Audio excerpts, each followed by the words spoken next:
શહેરના પશ્ચિમ વિસ્તારમાં ગત 11 ઓક્ટોબર 2013ના રોજ મોટરસાઇકલ અથડાવનાર યુવકોને ઠપકો આપતા ઉશ્કેરાયેલા યુવકોએ છરા તેમજ તલવારથી હુમલો કરતા બે યુવકો ગંભીર રીતે ઘવાયા હતા. બે યુવકો સારવાર અર્થે નડિયાદ શહેરની ખાનગી હોસ્પિટલમાં ખસેડવામાં આવ્યા હતા. જેમ કે પશ્ચિમ પોલીસે મારનાર યુવકો વિરુદ્ધ ગુનો નોંધી તપાસ હાથ ધરી હતી. જે અંગેનો કેસ નડિયાદ સેશન કોર્ટમાં ચાલી જતા 7 ઇસમોને 7 વર્ષની કેદની સજા ફટકારવામાં આવી છે. તો જોઈએ ગૌતમ વાઘેલા સાથે નચિકેત મહેતાનો આ રિપોર્ટ. ગત તારીખ 11 ઓક્ટોબર 2013ના રોજ નડિયાદ શહેરના પશ્ચિમ વિસ્તારમાં રહેતા કિશનભાઈ દવડ તેમના મિત્ર રોનિત રાવલ સાથે વીજ રોડ પર આવેલી પટેલ સોસાયટી પાસેથી મોટરસાઇકલ પર પસાર થઈ રહ્યા હતા.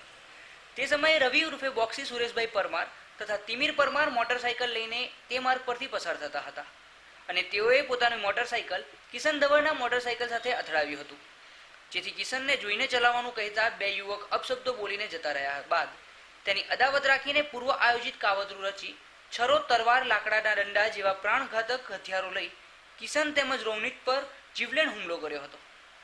જે અંગેની ફરિયાદ નડિયાદ પશ્ચિમ પોલીસ સ્ટેશનમાં ઇપિકો કલમ 307, 147, 148, 149, 120B, 34, જીપી એક્ટ કલમ 135 મુજબની ફરિયાદો નોંધાઈ હતી. જેની તપાસ નડિયાદ પશ્ચિમ પોલીસે કર્યા બાદ નામદાર સેન્સસ કોર્ટમાં સેન્સસ કેસ નંબર 9414 થી કેસ નામદાર ત્રીજા એડિશનલ સેન્સસ જજ વીડી પરમાર સાહેબની કોર્ટમાં ચાલી જતા જેમાં સરકાર તરફે સરકારી વકીલ મનીષ આર પટેલ હાજર થયેલ.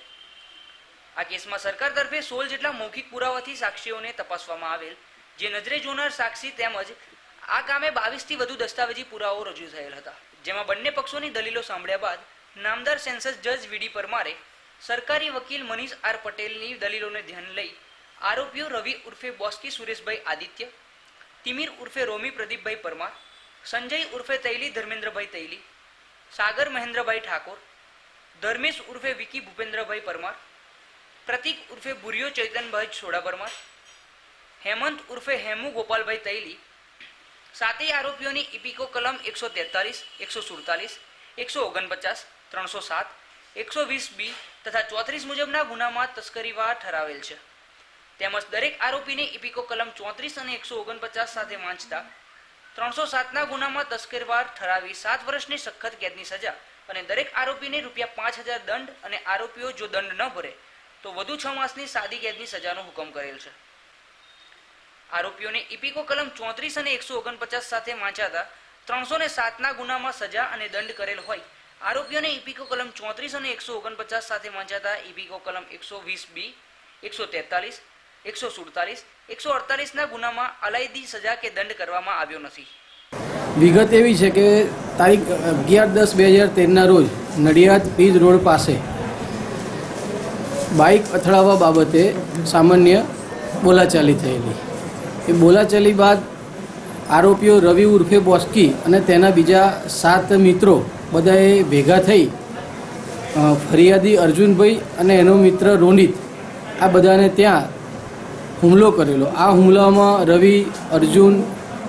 રવિ તથા તિમિર તેના બીજા મિત્રોએ તલવારો, છરા, લાકડાના દંડાઓથી આ લોકો ઉપર જીવલેણ હુમલો કરેલો. આ હુમલો થતાં આ લોકોને ગંભીર ઇજાઓ થયેલી ચહેરા ઉપર, શરીરે. તેથી ફરિયાદી અર્જુનભાઈએ નડિયાદ પશ્ચિમ પોલીસ સ્ટેશનમાં ફરિયાદ આપેલી. એ ફરિયાદનું ટ્રાયલ નામદાર વીડી પરમાર સાહેબની કોર્ટમાં, સેશન્સ કોર્ટમાં ચાલી જતા આજરોજ રવિ ઉર્ફે બોસ્કી સહિત 7 આરોપીઓને 7 વર્ષની સખત કેદની સજા તેમજ ₹5000 દંડ અને દંડ ન ભરે તો વધુ 6 માસની સાદી કેદની સજાનો હુકમ આજરોજ વીડી પરમાર સાહેબે ફરમાવેલો છે. આ બનાવ બન્યો ત્યારે આ લોકોના હાથમાં હથિયાર કઈ ટાઈપના હતા, કેવી રીતે હુમલો થયો? આ લોકો જ્યારે બનાવ બન્યો ત્યારે તલવારો છે, છરો છે, લાકડાના દંડા છે તેવા મારક હથિયારો સાથે જીવલેણ હુમલો કરવાના ઈરાદાથી જ ભેગા થયેલા.